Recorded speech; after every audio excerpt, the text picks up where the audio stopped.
Kanya na mga kapatid? Okay, basahin natin. Ready? Read. Set your affection on things above, not on things on earth. Tayo po ay manalangin. Heavenly Father, we thank you so much sa gabing ito. Salamat sa inyong kabutihan. Salamat na kami po ay nagtitipon. I pray, dear Father, na kayo po magpala sa bawat iya sa amin. Huwag kaming alis sa dakong ito na hindi po namin taglay ang mga pagpapalang spiritual na mula sa inyo. Lahat na ito aking diadalangin, pinapasalamatan sa matamis sa plan ni Kristo Jesus, sa aming Diyos kabaligtas. Amen. Okay, we are going to discuss tonight heaven. Okay? Meron tayong mga kanta, this world is not my home, I'm just a passing through. My treasures are laid up somewhere beyond the blue. If heaven's not my home, then Lord, what will I do? So tayo po ay sinabihan po sa sulat po ni Pablo, nasabi po diyan, set your affection on things above. So ibig sabihin, dapat yung pag-iisip natin ay patungkol po sa langit. Not on things on earth. Dahil dito sa lupang ito, ang buhay po natin ay pangsamantala lang. Sa sulat po ni Juan, sa 3 John, the world passeth. Okay? And the last thereof, lumilipas lang yan.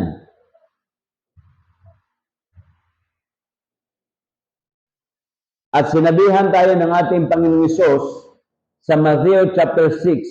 Tingnan niyo ha, Matthew chapter 6, verse number 20. Oh. Sabi ng Panginoon, Matthew 6:20, but lay up for yourselves treasures in heaven. But sometimes we are gathering treasures on earth. Ang buhay ano yan, parang may miracle of life, ano? Ayaw naman natin yung mga gamit, but through the years, we accumulate material things. Nung araw, meron lang akong isang kutsara, isang tinidor, isang baso, isang pinggan, di ba? Hanggat sa dumami, ng dumami. Oh.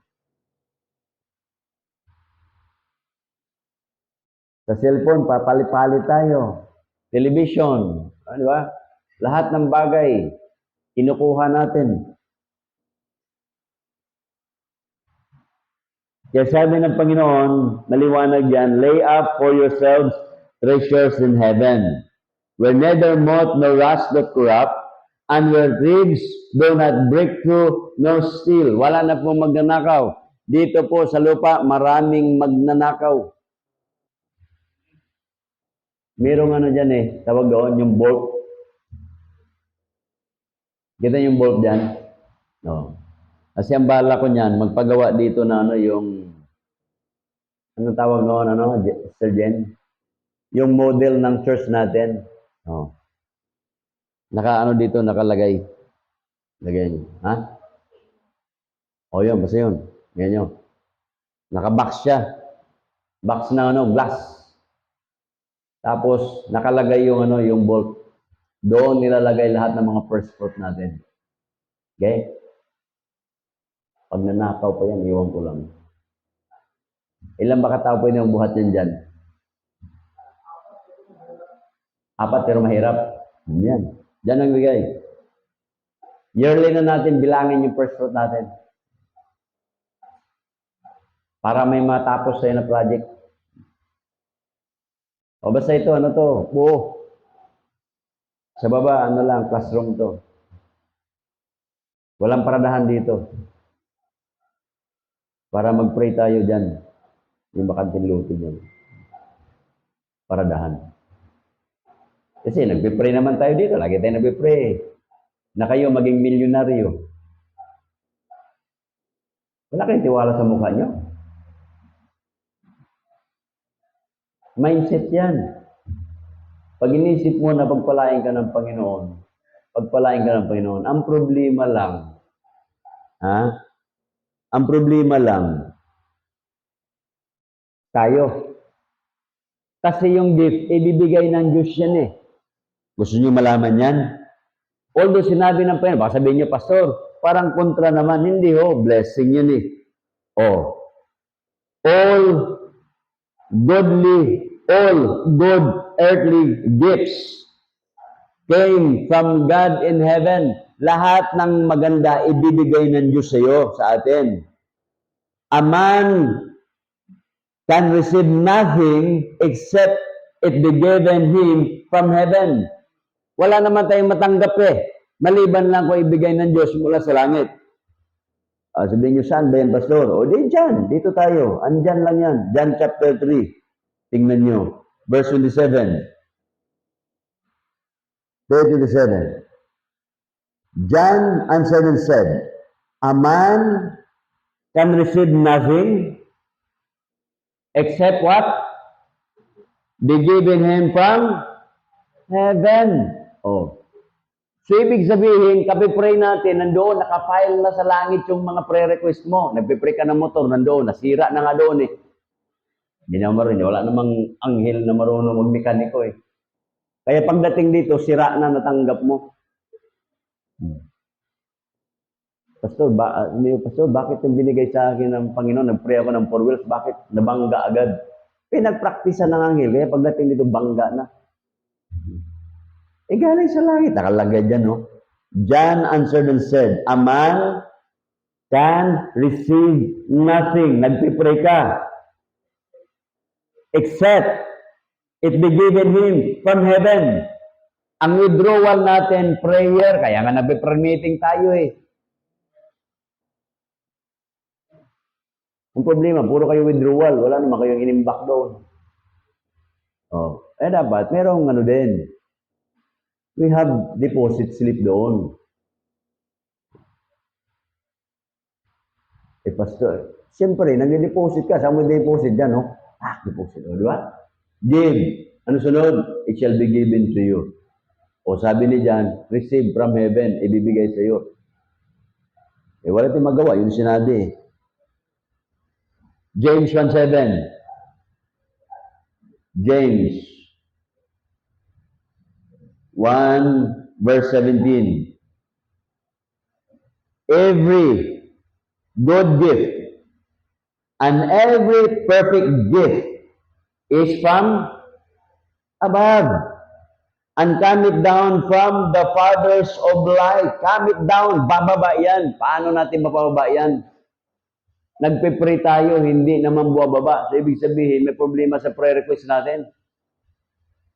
Coming down from the Father of lights, with whom there is no variableness, never shadow of turning. Ganun po mga kapatid. So yung good gift and every perfect gift, galing sa Diyos yan, sa langit. Ibalik dito, baba sa atin. Kaya hindi naman ibig sabihin prosperity yan. Baka sabihin ng iba, prosperity gospel naman. Hindi Nagpipray ka anak ka ng hari, pero mukha mo, para kang Tapos kakanta ka, I'm a child of a king. Confident pa. Nakuha niyo ba yun? Umasta tayo na anak ng hari. Gumalaw ka, kumilos ka, mag-isip ka, na anak ka ng hari. Nakuha niyo ba mga kapatid?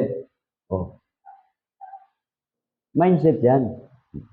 Yung sabi ng Panginoon, let this mind be in you, which was also in Christ Jesus. Bakit yung mga anak ng mga artista, naging artista? Utak kasi ng mga bata nila, natuturuan sila maging artista. Nakuha niyo ba, yung mga anak ng negosyante, anak ng mga doktor, nagiging nasa medical field. Bakit yung mga anak ng mga pastor, hindi nagpapastor? Kasi problema yun Yan ang problema. Kaya mga budada, kaya ang tanong natin, do we acknowledge God as having given you everything good? Ngayon, kung bakit tayo hindi binigyan ng Diyos, hindi ka pa mapagkatiwalaan. You are not a faithful steward. Subukan mo yung bata. Halimbawa, anak ni Renzo. Utusan niya, mamalengke. Dahil si Renzo naglalaro lang ng cellphone. Do you think yung bata, bibilhin niya yung yung gusto ng tatay niya? No. Kung ano lang yung gusto niya, bibilhin. Sabi na rin so, bumili ka ng manok, bumili ka ng isda, bumili ka ng gulay, bumili ka ng ganito. Magluluto tayo. Pag uwi ng anak mo rin, ang binili, candy, ice cream, o lollipop, patay ka ngayon. O. Para may inutusan ako, sabi ko, malingki ka. Bili ka ng ng 1 kilong magtinula tayo. Pagdating sa bahay, ang binili, 1 kilong sibuyas, 1 kilong kamatis. Ano gawin natin dyan? Puro tagi 1 kilo. So, minsan ganon. Pagka hindi pa tayo magkatiwalaan, yun po yan. Kung hindi ka mapagkatiwalaan ng maliit na bagay, paano ka pagkatiwalaan ng malaking bagay? Diba? Nasa Bible naman yan eh. How? Much is given, much is required. Alangan naman, nagtapos ka ng engineer, civil engineer. Nagtapos ka civil engineer. Pagkatapos nandoon ka, nagiging construction worker. Nagpapala ka doon. Pre, ano tapos mo? Nakapasa ko ng board exam eh. Board exam. Ano tapos mo? Civil engineer. Ay, walang hiya ka. Andoon ka. Nagpapala ka. May tinanaw ko na ganyan, doon sa Laguna. Sa DPWH, naglilinis sa kalsada. Sabi ko, itong tao na ito, doon sa harap ng church eh.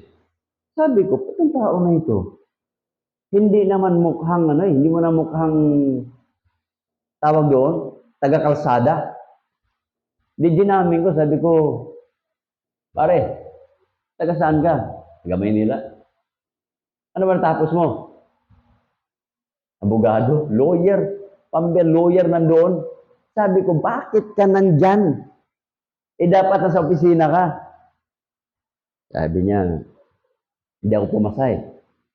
Kahit hindi ka pumasa, dapat nasa opisina ka, hindi yung nandyan ka sa kalsada.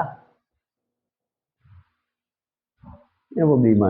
Minsan, may alam tayo, hindi natin marunong gampanan yung alam natin. Nakanya mo din? Sa mundo, tinawag yan mismatch.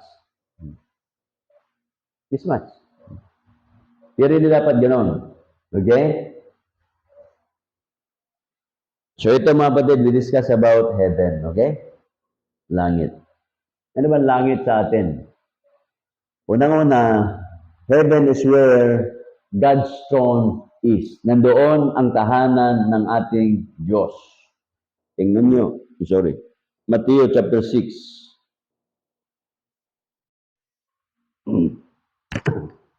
Verse 9. Sa prayer ng Panginoon. After this manner, therefore pray ye, Our Father, which art in heaven, hallowed be thy name. Our Father, which art in heaven, yung tatay natin, tagalangit, tayo po na tumanggap sa Panginoon anytime, any moment, pag tayo po'y kinuha ng Diyos, sa langit po tayo papunta. Kaya nga itong mundong ito is just a temporary place. Okay? Kaya yun po yan. God's throne is in heaven. Our Father is in heaven. Sa langit po yan. Kaya sa pagsusulwining natin, Bible study natin, yun.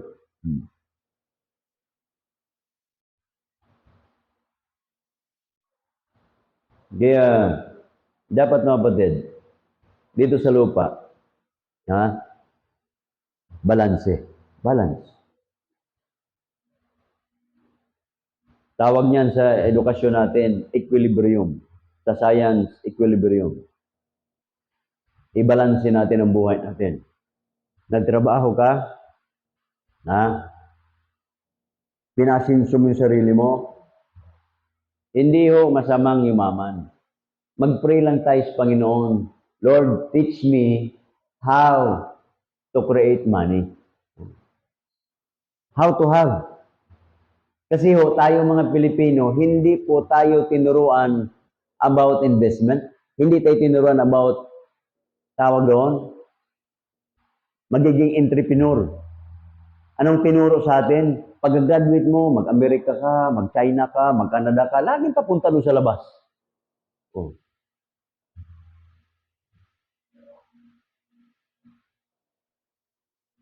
Kaya narinig niyo yung kanta? May kanta dyan na nawawala na yung mga inhinyero, na nawawala na yung mga doktor, nawawala na ang mga nurse sa Pilipinas, nawawala na yung matatangkad, nawawala na yung mga gwapo, nawawala na yung magaganda. Kawawang Pilipino, kayo na mag-isip kung anong natira. Oh, di ba?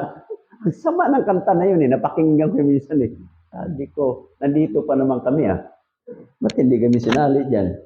Okay? So, yun po yung kapatid. Kaya mag-pray tayo. Ito dito, tingnan nyo sa mundong ito, sa panahon natin ngayon, bakit sabihin nyo, bakit yung mga taga-Western countries mapera? Ang trabaho po ng mga yan, 3. Yung people natin dito. Nurse doon. Pag uwi sa trabaho, anong ginagawa? Yung trabaho rito, yung naglilinis anong tawag yan sa naglilinis? Naglilinis sa Hindi, sa opisina. Cleaner, di ba meron niya mga intisito, mga gano'n? Housekeeping, yun. Tawag sa akin. Pastor, meron akong extra dito. Ang trabaho mo, janitorial, housekeeping. Wow, kaya. Linis ng CR, linis ng doorknob, linis ng mga upuan. Ayos ka. Sinabi mo bang nurse ka? Ay, hindi na. Hindi ko na sabihin. Sayang din yung $25 per hour. Bumbihira, no? Pag sinabi kong nurse ako, baka babaan yung sweldo ko. Mura pala yung nurse, Mas mahal pala yung housekeeping, Isipin mo yan. Sabi niya, sideline ko dito 4 hours. Di $100 agad yun. Merong isang yung people, nag-nurse sa kabila, tatakbo ng ilang minuto, nag-nurse din doon. Isipin mo yan. May duty siya dito 8 hours. May duty siya doon 4 hours. Ilang hours na yun? 12. 12 hours.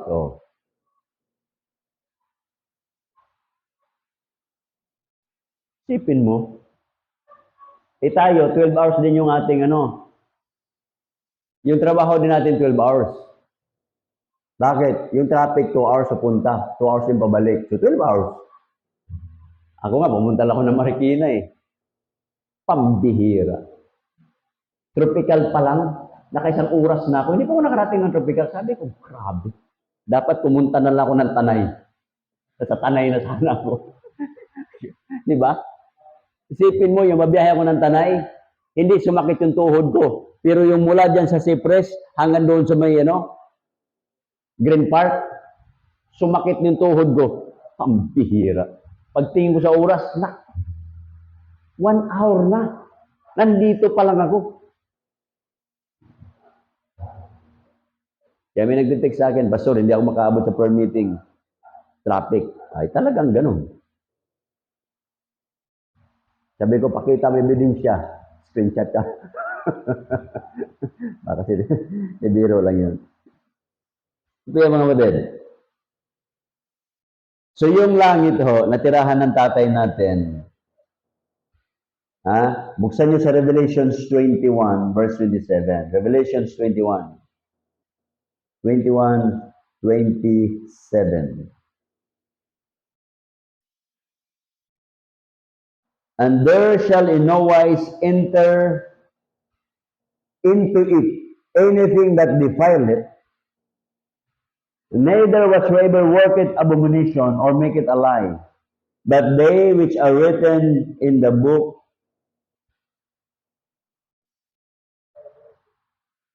in the Lamb's book of life. Okay?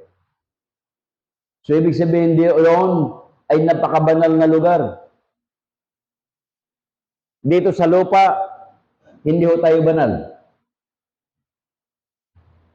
Kaya nga minsan, yung mga tao, mga Kristiyano, gawi-away Because of the word holier than thou. Mas banal ka kay sa akin, mas banal ako kay sa'yo. Minsan tinuturo yan ng ibang mga preacher, mga pastor. Sinless perfection. At mayroong nangangaral pag ikaw Kristiyano, dapat sinless ka. Sinless. Kunting kasalanan. Okay rin, ano?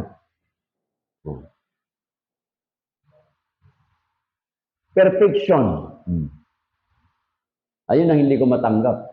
Isang araw, kayo, tayo, hindi po pwedeng hindi nagkakamali. So nobody is perfect. Pero mayroong nangangaral yan.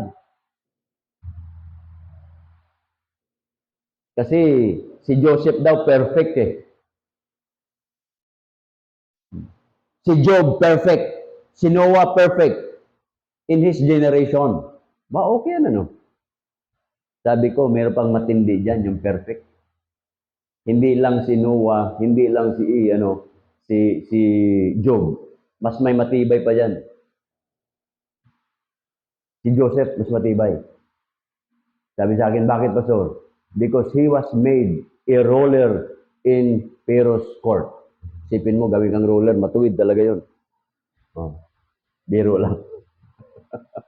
Ruler, di ba? Perfect yun pag-ruler, di ba? Biruan lang yun. Sabi naman ng isang pastor na Bisaya, kanino ba galit na galit si David? Wala nakasagot ng mga Tagalog eh.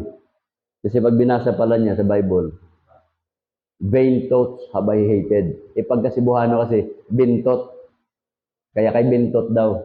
Ang bihira, no? Doon siya kay galit kay bintot. Ang bihira, no? Langit, mga kapatid, would be a beautiful and clean. Napakaganda. Bakit maganda? Revelations 21:21. Anong sabi diyan? And the 12 gates were 12 pearls. Every several gate was one pearl. And the street of the city was what? Pure gold dito. Boy, bili tayo ng ginto sa relo sa singsing natin. Boy, bili tayo ng ginto sa hikaw natin, di ba? Dito pa sa mga, ano tawag dito?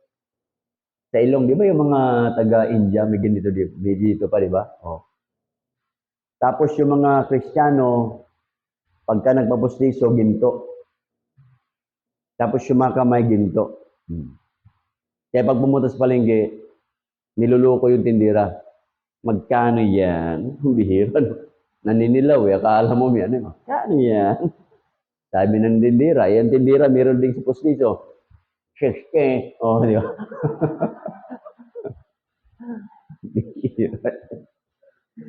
Lukuhan eh. Lahat ng bagay na yan. Kung may pistiso man tayo na ginto, pag namatay tayo, huhukayin yung libingan natin. Bakit? Minimina yun eh. Oh. Hindi man yan miminahin ngayon, after 10 years, after 20 years, after 30 years, kasi po yung mga libingan na yan, nililipat yan. Hindi nyo ba alam yung Brother Ramil? Yung sa Alabang, di ba? Yung may mall na dyan. Libingan dati yan eh, hinuka yan. Libingan yan, ginawang mall. Nasaan yung libingan? Yung tatay ni Pader, bumisita ko. Pagdating doon, sabi ko, dito yata yung lolo ko eh.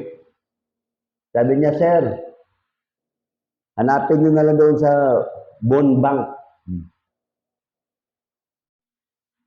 Pagpunta ko doon, pambira, puro buto. Sabi ko, niluloko nyo ka, puro buto yan eh. Sino ang kilala ng lolo ko yan? Kaya nga, puntahan nyo doon. Yan, ang lolo ko, di ba? Nanluloko ka na. Oh. Magisipin mo, puro bungo. Boto. Oh. Alam nga naman, hahawakan mo yung ito yung daliri ng lolo ko. Pambihira, no? Walang gagawa niyan. So doon po, mga kapatid, pagdating ng araw, ang nakalagay dyan, the street of the city was pure gold. Dito ho, ang gold is valuable. Yan ay counterpart ng pera or paper money. Kaya ang naka-reserve ay gold. Okay? Ngayon, kung sabi ninyo, si Marcos maraming gold, huwag kayo maniwala doon. Wala naman na tayong nakitang ginto. Puro kwento yun eh. Si Marcos daw ay may-ari ng ginto, dahil kay Italiano, so on and so forth. Ang Pilipinas, maraming ginto. Kasi nga po, ano nangyari, noong Second World War, ginawa kasi itong ito yung prize ni General MacArthur. I'm sorry, ni Yamashita pala, hindi MacArthur. So kung makita nyo, yung mga neighboring Asian countries, nasakop yan eh.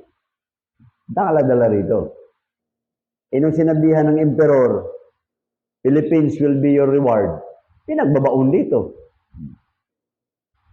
Kaya lagi nilang pag satellite image, naninilaw yung Pilipinas.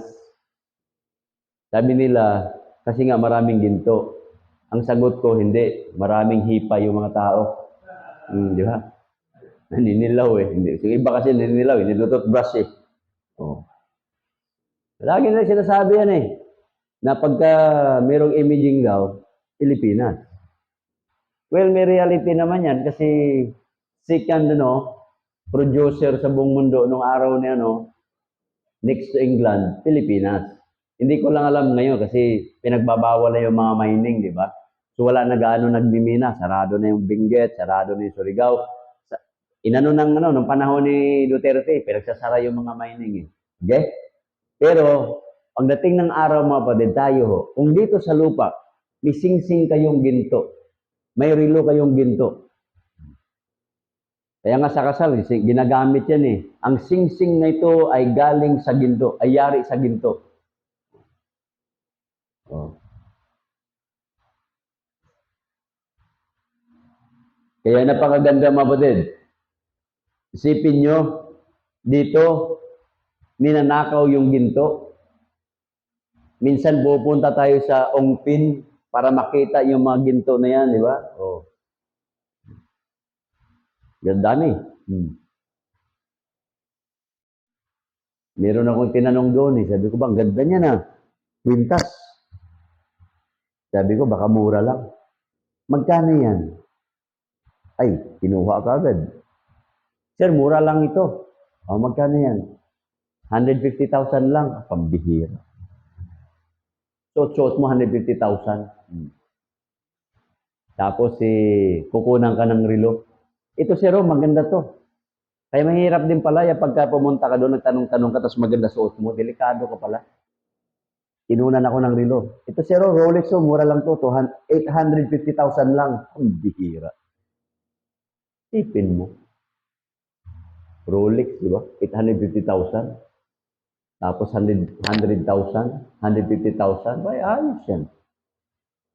Subukan mo lang lumabas. Mamimiligro buhay mo. Ano pa mga kapatid? About heaven. So, hindi lang ang langit ay beautiful and clean. Nandoon po sa langit ang river of life and the tree of life. Nandoon po yan. 22, Revelation 22, verse number 1 and 2. Ang sabi po dyan, and he showed me a pure river of water of life. Dito sa lupa, bibili tayo ng mineral water, ang tawag water of life. Crystal clear. O, may mga gano'n, di ba? Water Philippines. Ang dami. Ano yung binibili natin dito? Oh. Clear as crystal. Ang bihira. Kaya sino to? Yung kumanta ng kalikasan. Si Freddy Aguilar, di ba? Wala ka bang napapansin? Oh. Na dati-rati, kulay asul, ngayon nagiging itim. Tama nga naman. Kasi, sinira natin yung kalikasan. Binuldos ang mga bundok, ginawang subdivision, ginawang golf course, ginawang mga pabahay, mga housing. Anong tinawag ng gobyerno? Livelihood. Para mabuhay ang tao. Di ba? Ninakawan ng gobyerno ang mga mahihirap at tinawag nilang waiting, loto. Di ba? Hindi mo ba alam? Yung mga mahihirap, pila doon, nagbabaka sakali. Pag nanakaw yun, pa 20-20, pa 10-10. Araw-araw yun. 10, 20, 30 years, namatay na lang yung tao. Na kahit 5, walang refund sa kanya. Pag nanakaw sa mahirap yun. Pinopromote lang, PCSO. Di ba? Kahit ngayon tupad eh. Yung tupad, yung 4-piece. Sinasahuran mo yung tamad mula sa buwis ng mga nagtatrabaho. Nagpapawis, natatraffic, na-stress sa trabaho, kinukunan ng tax yan. Pagkuha ng tax, binibigay doon sa mga, kaya maraming lasinggero dito, droga dito eh. At tinawag yan, yung tawag ng gobyerno dyan, ha? Pantawid, may pantawid. Pero may ano yan eh. Meron silang term dyan na tulong sa mahihirap. Mga ganun, mga ganun, di ba? Tulong. Social responsibility. Tinawag nila, ang ganda ng term, di ba? Social responsibility. Bakit yung mga nagtatax, wala ba? Hindi ba social yan? They are also social being. So, kaya natuwa nga ako nung COVID sa Korea, sa Japan. Lahat ng bahay pinagbibigyan. Mahirap, mayaman, binibigyan. Magkano binibigay? Yung kaibigan ko na-trap doon sa Korea. Sabi niya, partner, halagang 12,000 na box. 3 box binigay. Worth 12,000 of goods. Diyan sa Pilipinas, magkano? Huwag mo na tanungin. 12,000 lang. Kasi lang, dumaan kay ganito, dumaan sa ganyan, plinastik nito. Kaya yung sabi ko, yung spam, pagdating sa amin, 555 na lang. So, 555. Ganun lang. Yung isang sakong bigas nung dumating sa amin, 1 kilo na lang. NFA pa. Hindi mo makain-kain.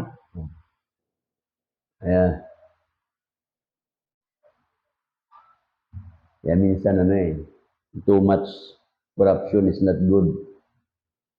Kaya, kasi kayo mga Kristiyano, tayo mga Kristiyano, sabi ng Diyos, kayo ang ilaw at asin, huwag kayong matakot, ma-promote. Kaya mag-aral kayo.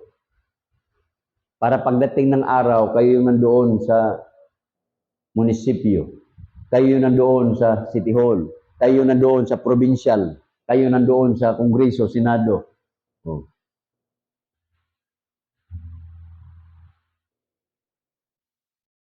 Minsan, tinatanong ko sarili ko, ang tagal ko nang tuturo Ang tagal ko nang nagsisermon. Gusto ko makita, yung sinermonan ko, tinuruan ko, sinulwiningan ko, makita ko mayor, makita ko congressman. Wala eh. Makita ko colonel or general. Di magpasalamat. Salamat ha. Kahit hindi membro rito, basta naturuan mo. Nadala mo na akay sa Panginoon. Yung ba pagdating ng araw, itanong ang PNP chief nung araw. Nasulwiningan yun yan ni Pastor Joey Saupo nagpasalamat Kilala Nakuha nyo? So dapat mga kapatid, ganun din. Influence natin yon. Hindi naman ibig sabihin, membro ng church. Pag sinabing, let your light so shine before men, ikaw meron kang impact doon.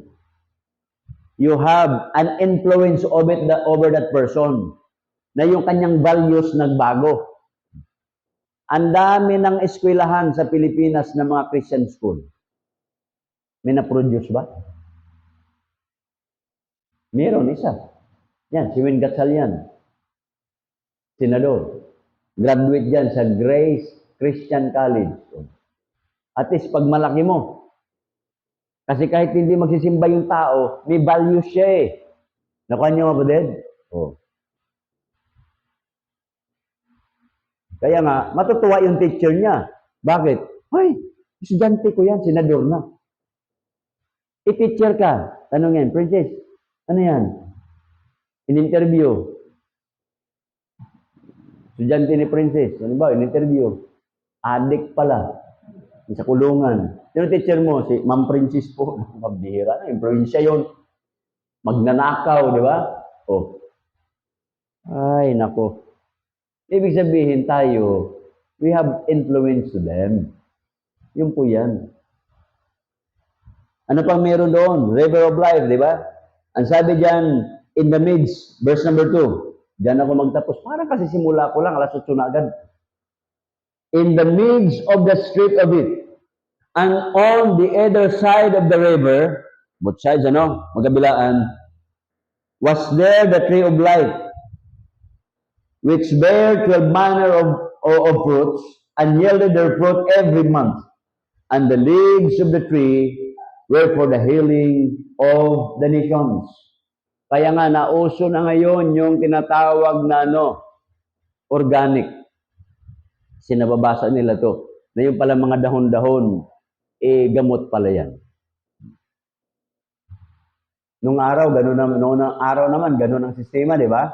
Yung ugat ng puno, yung bark ng puno or skin ng puno, yung dahon ng puno, yung flower ng ng mga puno, kung meron man, mga bulaklak yan, iniinom yan. Hanggat sa ginawa nilang powder yan, hanggat pinalitan ng scientific ngayon. Ngayon, pinalitan na. Lahat ng sakit mo, tuturukan ka na lang. Oh. May cancer ka, turok. Yung, di ba, may cancer ang tawag doon? Kinikim mo ka? Pastor Joy, na nandito 25,000 yung gawin niya. Gamot. Iniinom niya pagkalauna. Para doon yung kanyang katawan, sinisindihan Yung inaapoy, grabe, sa buong katawan. So, siyempre, kasi yung mga bad cells, papatayin doon. Sipin niyo yan. Anong side effect noon? Tanggal ang buhok. Pero pag nagka-cancer si brother dyan, walang tatanggalin. Nauna na Ang tawag niyan, top gun.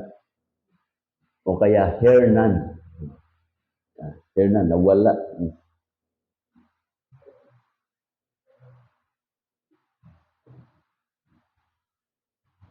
Yan. Ano pa mga kapatid? Mga anghel nandun sa langit. Angels. Revelations 5:11. Sabi diyan, and I beheld and heard a voice of many angels round about the throne and the beast and the elders, and the number of them was 10,000 times 10,000 and thousands of thousands. Bahala na kayo mag-compute niyan. Kung gaano karami yan. Yung 10,000 times lang, times 10,000, magkano na yung budget? Hindi na nyo ma-compute sa calculator nyo. 10,000 times 10,000. And thousands of thousands. Ang dami nun. Kaya nga, innumerable. And yet, our Heavenly Father knows their name. Ganon kakapangyarihan ng tatay natin. That the very hair of our head is numbered. Minumber yan Alam ng Diyos yan. Na pagligo mo, nag-shampoo ka, may nalaglag, yung numero na yon, alam ng Diyos yun. Pero ikaw hindi mo alam. Kasi kilala ka ng Panginoon. Ganon tayo kamahal ng Diyos. Ngayon, yung langit is also a place of reward. Pagdating sa langit, as I close mga kapatid, is a place of reward. Matthew chapter 5, verse number 12. Matthew chapter 5, verse number 12. Ang sabi po dyan, rejoice and be exceeding glad, for great is your reward in heaven. So meron tayong reward sa langit. Bakit magka-reward mga kapatid? For so persecuted the prophets which are before you. Kaya mga kapatid, mapalad tayo. Verse 11, blessed are ye when men shall revile you and persecute you and shall say all manner of evil against you falsely for my sake. Oh. Kaya hanggang doon sa pinakauna, blessed, blessed, blessed, blessed, mapalad. Mapalad pala yung mga tumanggap sa Panginoon, mga anak ng Diyos. Kaya merong reward. Great, ang nakalagay dyan, great is your reward in heaven. Dito sa lupa, pagka closing na, di ba? Oh. O pag closing na, gaya may Bible school tayo, may closing tayo, recognition, i-recognize yung pagpapagal mo. Di ba? Bibigyan ka ng ano, somewhat recognition. Reward yun eh. Anong reward natin, di ba?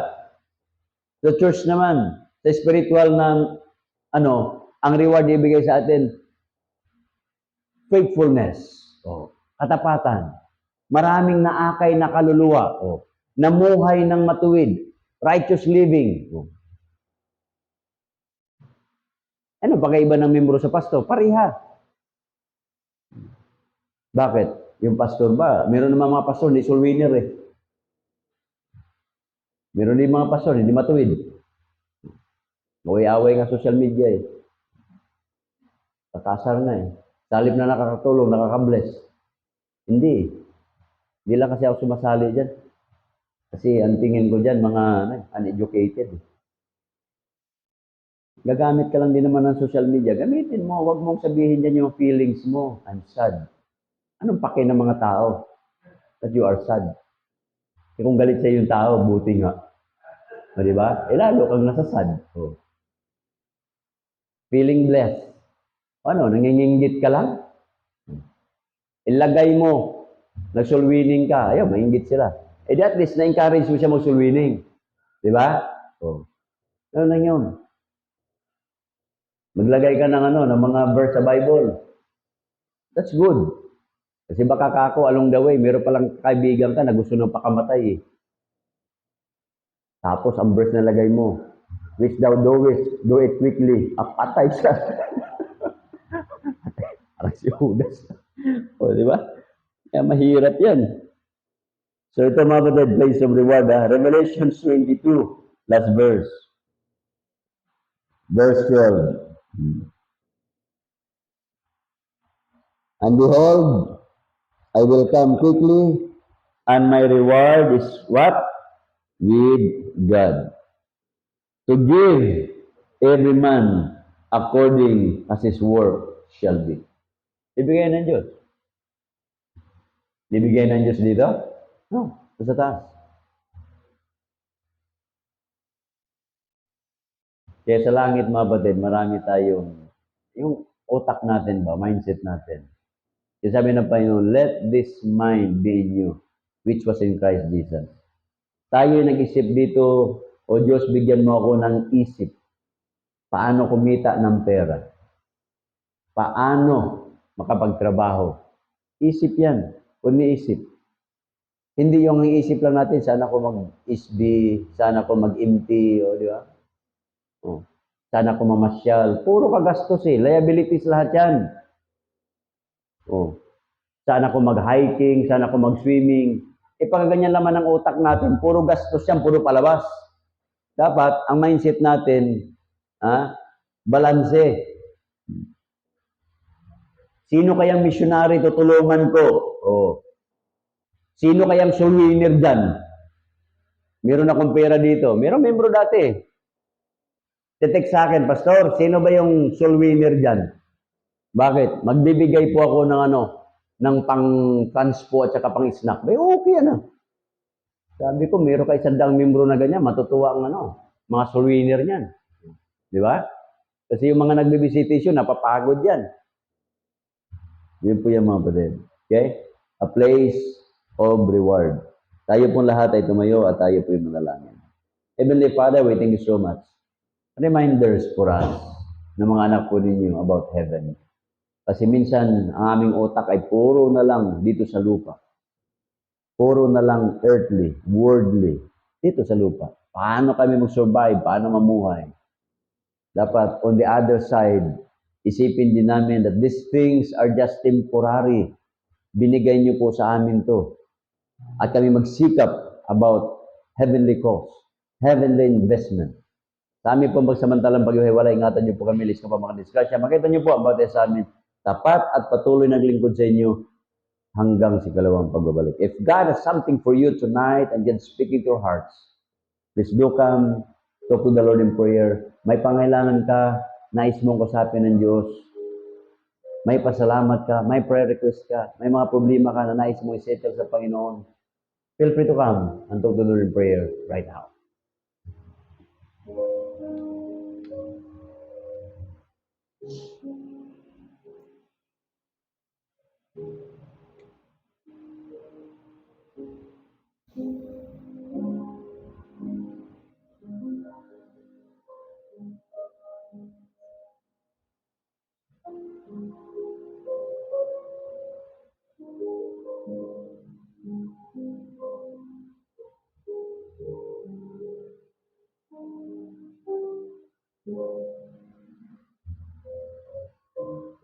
Thank you, Father, sa mga reminders po ninyo. Sa buhay na ito ay balanse po dapat ang aming pamumuhay habang nandito kami sa lupa.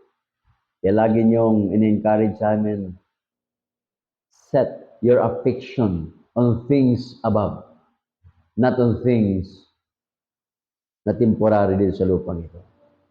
Tulungan niyo po kami, O Diyos, habang nandito kami. Kung kami po'y namuhay na ng mga 40 anyos, that's kalahati na ng buhay namin. If God will give us another 40 years. Kung nasa mga 50s na tayo, medyo maiksi na lang buhay natin.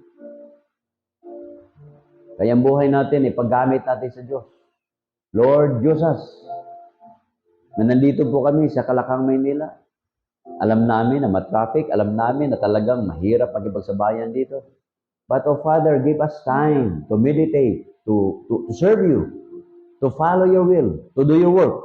Tulungan niyo po kami, O Diyos. Kasi nilagay niyo na kami dito sa lugar na ito. Ibig sabihin, kami na po yung ilaw at asin ng lugar na ito. Bless your people as we part ways, O Father. Ingatan niyo po ang mga estudyante na sa pag-aaral, bigyan ng katalinuhan. Yung mga nanghina, palakasin, makaramdaman, pagalingin, wala ka na buhay, bigyan ng buhay. May mga negosyo, bless them, O Father, at hari nawa, makita niyo ang bawat isa sa amin tapat at patuloy ng lingkod sa inyo hanggang sa ikalawang pagbabalik. Lahat na ito aking dadalangin, pinapasalamatan sa matamis sa pangalan ni Kristo Jesus, sabi niyo sa kabaligtas. Amen. God bless us all.